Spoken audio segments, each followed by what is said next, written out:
Bonjour. Dans la dernière vidéo, on a vu la différence entre une relation et une fonction. Une fonction, ça va être ça qu'on va étudier le plus cette année. On peut identifier la fonction avec une règle algébrique. Donc, la règle, une équation. La règle est une équation qui traduit une régularité en deux variables. Donc, soit la relation suivante, l'accumulation en neige, en millimètres, selon le temps. Et dans ce contexte, on peut imprimer la règle ainsi. Donc, on voit ici que j'ai la règle Y, la neige, égale 2 fois le nombre d'heures qui s'est écoulé, plus 10. Donc, j'ai une règle qui est du format Y égale mx plus b.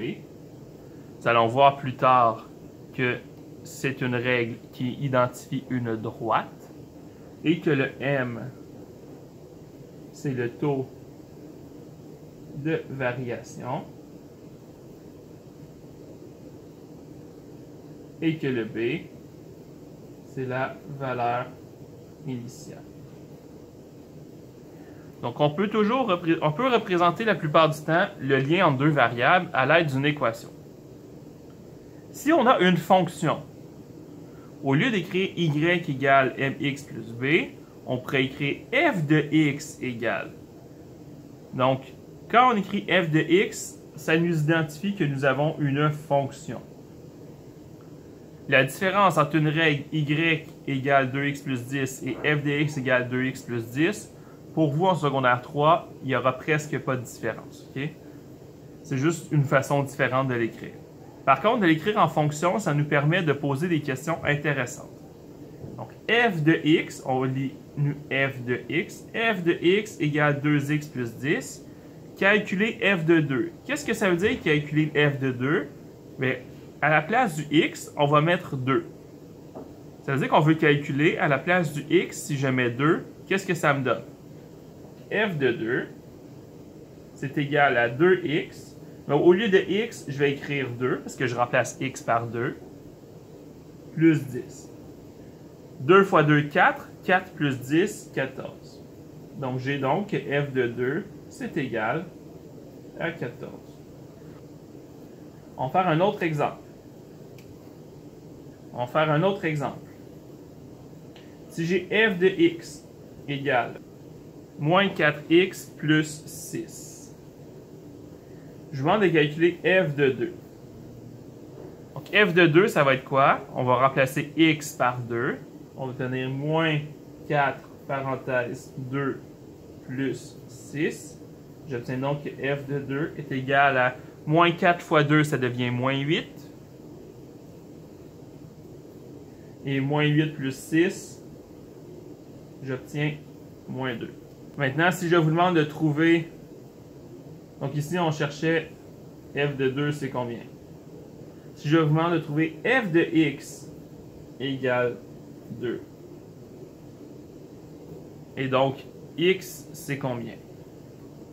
Et là, je connais que f de x est égal à 2. Donc, ça veut dire que 2 égale moins 4x plus 6.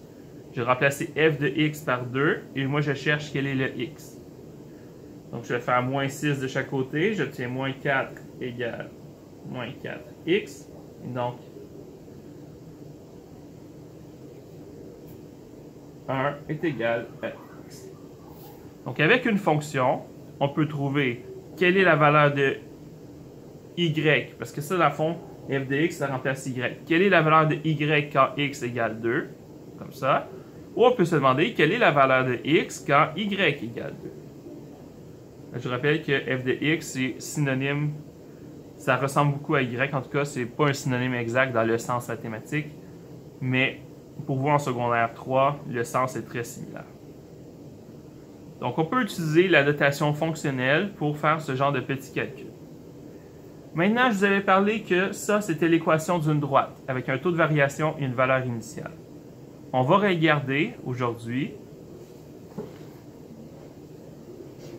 comment calculer ce taux de variation. Donc, le taux de variation, pente, représente la variation de la variable dépendante par unité de la variable indépendante.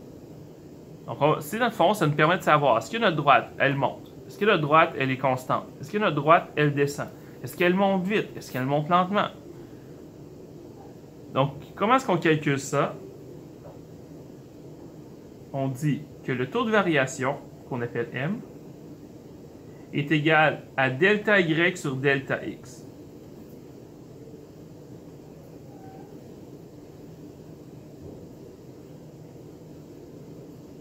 Donc, vous pouvez vous l'indiquer clairement, le taux de variation, c'est le M ici. Et delta Y, c'est la différence entre les Y. Donc, dans le fond, on va trouver 2 points sur notre droite. Donc, imaginez que vous avez votre droite. Comme ça. Vous allez trouver un premier point que vous allez appeler X1, Y1. Vous allez trouver un deuxième point que vous allez appeler X2, Y2. Et c'est avec vos 2 points que vous allez calculer ça. Donc, vous pouvez vous l'indiquer. Les 2 points ici, c'est n'importe quel point sur la droite. Donc, les points X1, Y1, X2, Y2, c'est n'importe quel point sur la droite que vous pouvez utiliser pour faire ça. Donc maintenant, graphiquement, un taux de variation constant, qu'est-ce que ça veut dire? Ça veut dire que la situation va varier de manière constante. Donc, si elle varie de manière constante, ça veut dire que votre situation, elle augmente toujours à la même vitesse, donc vous avez une ligne droite. Si vous avez un taux de variation qui n'est pas constant,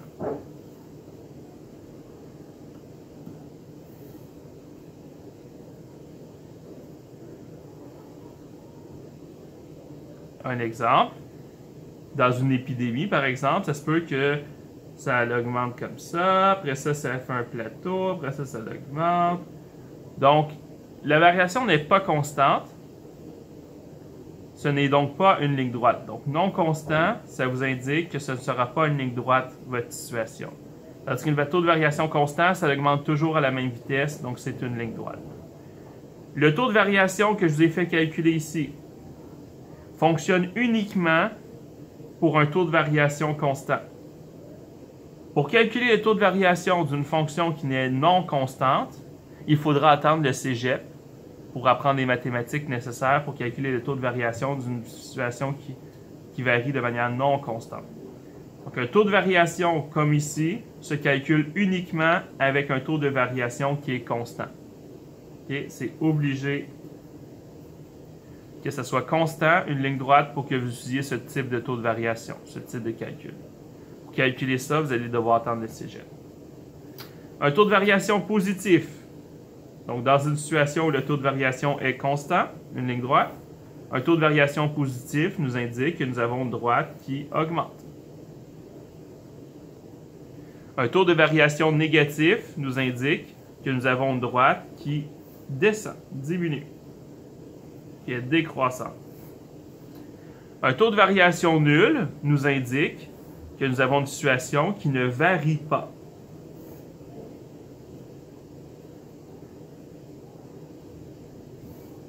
Comme ça. La situation, elle ne varie pas.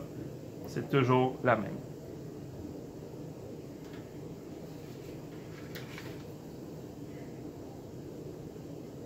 Pour mes petits dessins, j'ai oublié quelque chose d'important.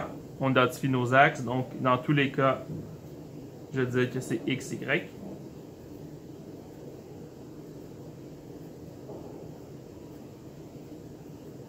Et ici, un taux de variation positif veut dire que mon taux de variation est plus grand que 0.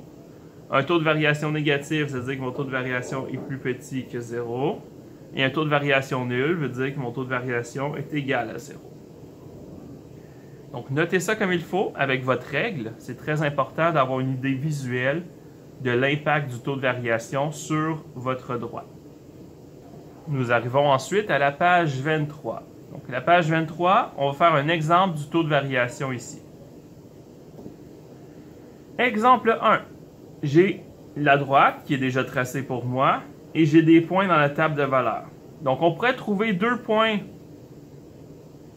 ici pour le calculer. Donc, je pourrais dire, par exemple, je prends le point ici, x1, y1. Je prends le point ici, x2, y2.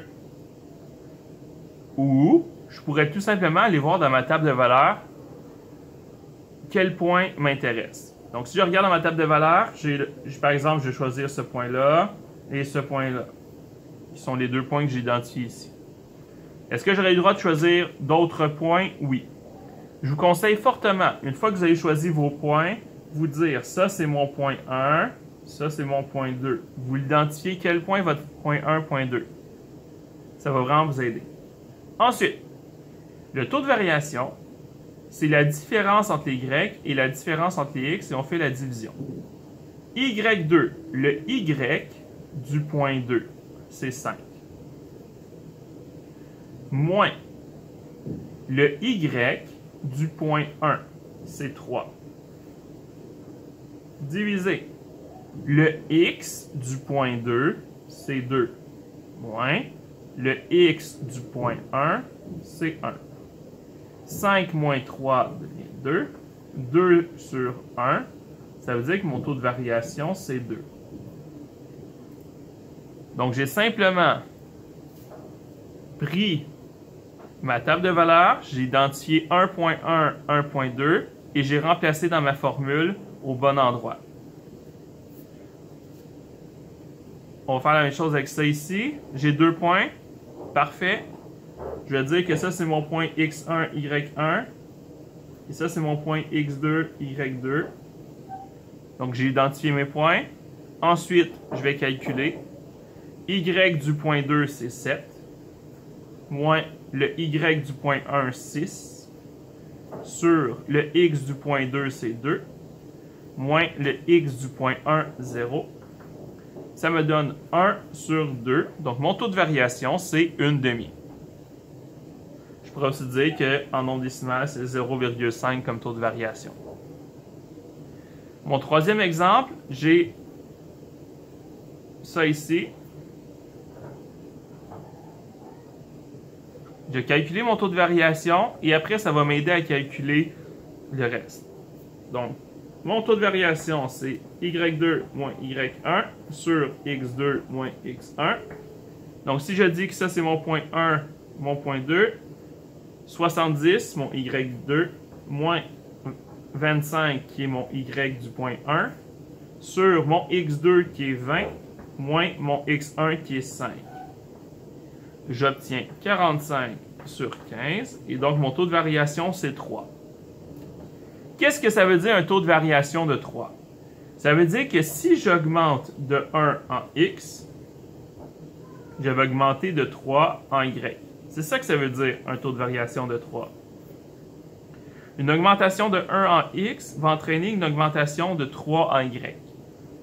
Donc, si j'augmente de plus 10 ici, en x, 3 fois plus, je vais augmenter de plus 30. Ça veut donc dire qu'ici, j'ai 100. Si j'augmente de plus 15, ça veut dire que je vais augmenter de plus 45. Je vais avoir 145. Si je diminue de 1, ici, je vais diminuer de 3. Je vais avoir 22. Ensuite, je vais diminuer de 1. Ici, je vais diminuer de 3. 19, 16, 13, 10. Donc, le taux de variation va influencer est-ce que j'augmente ou je diminue à chaque fois que je fais des bonds de x. On va poursuivre avec la page 27, dans laquelle nous avons une situation proportionnelle. Donc, un mot similaire pour une fonction de variation directe ou proportionnelle. Vous avez peut-être déjà entendu une fonction linéaire.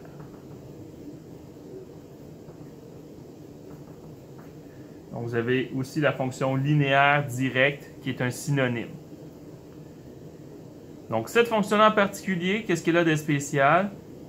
C'est que c'est une ligne droite dont toutes les valeurs sont proportionnelles entre elles. Ça signifie que la valeur initiale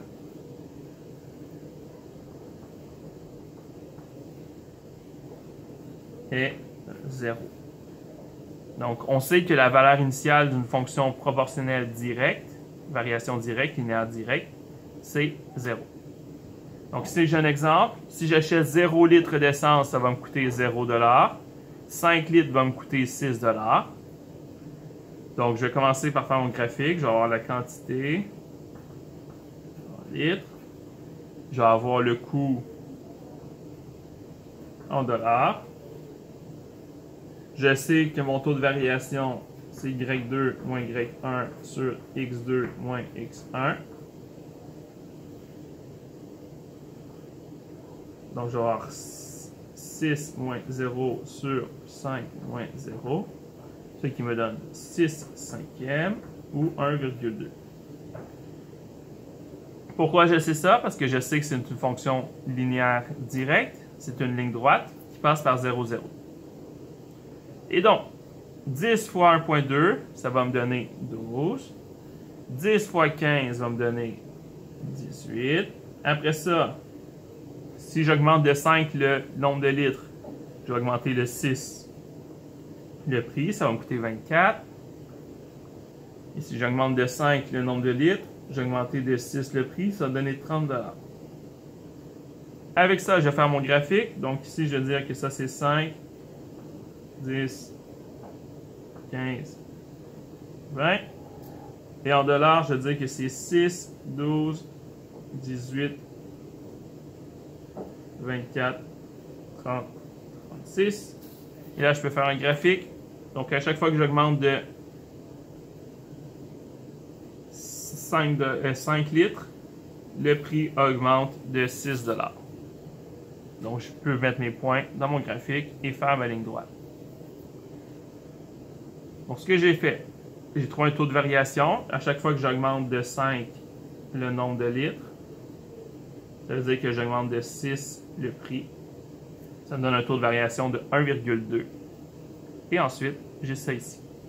Quelle sera ma règle? Eh bien, ma règle, c'est Y égale 1,2x, tout simplement. C'est 1,2 fois le nombre de litres. Donc, fonction linéaire directe, la règle en général, c'est Y égale mx, et m, c'est le taux de variation. Ça, c'est une fonction de base. Vous avez normalement vu ça en secondaire 2. C'est une fonction proportionnelle, tout simplement. Notez ça comme il faut.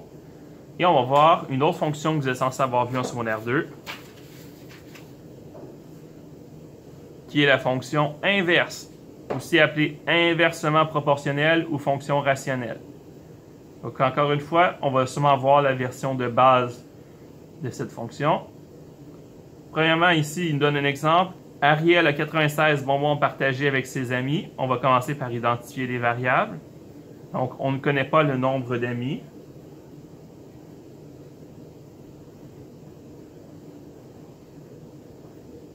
Et on ne connaît pas le nombre de bonbons.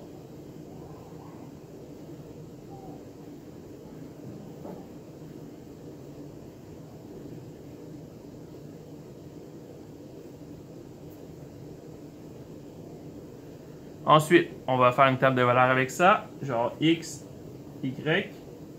S'il y a un seul ami avec qui il partage, il y a une seule personne, mais chaque personne mange 96 bonbons, ça va bien. S'il y a deux personnes, mais chaque personne va manger 48 bonbons. Si nous avons 4 personnes, mais chaque personne va manger 24 bonbons. Si j'ai 8 personnes, chaque personne va en manger 12. Si j'ai 12 personnes, chaque personne va manger 8. Fait que plus j'ai de personnes qui mangent des bonbons, moins chaque personne a de bonbons. C'est logique. Si je fais un graphique avec ça, 1, 2, 3, 4, 5, 6, 7, 8, 9. Et ça, je dis que c'est le nombre d'amis.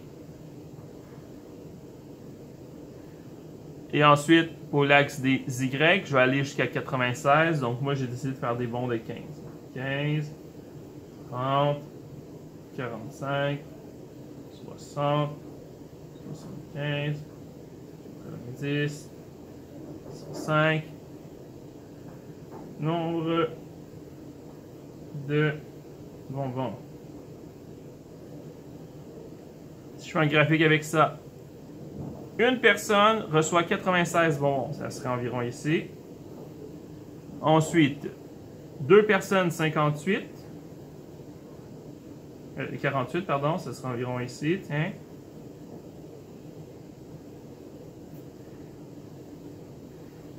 Quatre personnes en recevraient 24.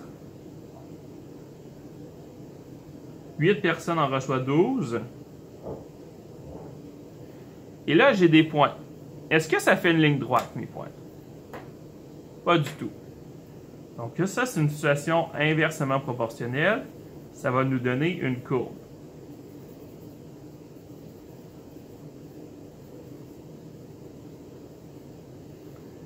Comme ça. Quelle sera la règle dans cette situation-là ici? J'ai 96 bonbons en tout. Donc, à chaque fois, pour calculer mon Y, je faisais toujours le calcul mental 96 divisé par le nombre d'amis. Je vais tout simplement écrire que la règle, c'est 96 divisé par le nombre d'amis. Donc, ce serait la règle de ma fonction inverse ici. Pour reconnaître une fonction inverse, on essaie de multiplier les deux variables des différents couples dans la table de valeurs. 1 fois 96, c'est une 96. 2 fois 48, 96. 4 fois 24, 96. 8 fois 12, 96. 12 fois 8, 96. Si le produit K est toujours le même, c'est une fonction inverse. On peut alors écrire la règle sur la fonction Y égale K sur X. Donc la règle générale, c'est Y égale K sur X. Et comment je trouve K? Je fais tout simplement X fois Y. Si ça donne toujours la même chose, ça veut dire que j'ai une fonction inverse. Donc ici, ça donne toujours un total de 96 bonbons. Donc j'espère que vous avez apprécié cette vidéo. On a rapidement vu c'est quoi une fonction en notation fonctionnelle. On a aussi rapidement vu une fonction proportionnelle directe, donc linéaire directe, qui est une ligne droite. Et on a aussi vu une fonction inversement proportionnelle, qui sont deux fonctions que vous avez vues en secondaire 2 normalement. Dans la prochaine vidéo, on va voir les fonctions nouvelles qu'on voit en secondaire 3. Sur ce, bonne journée!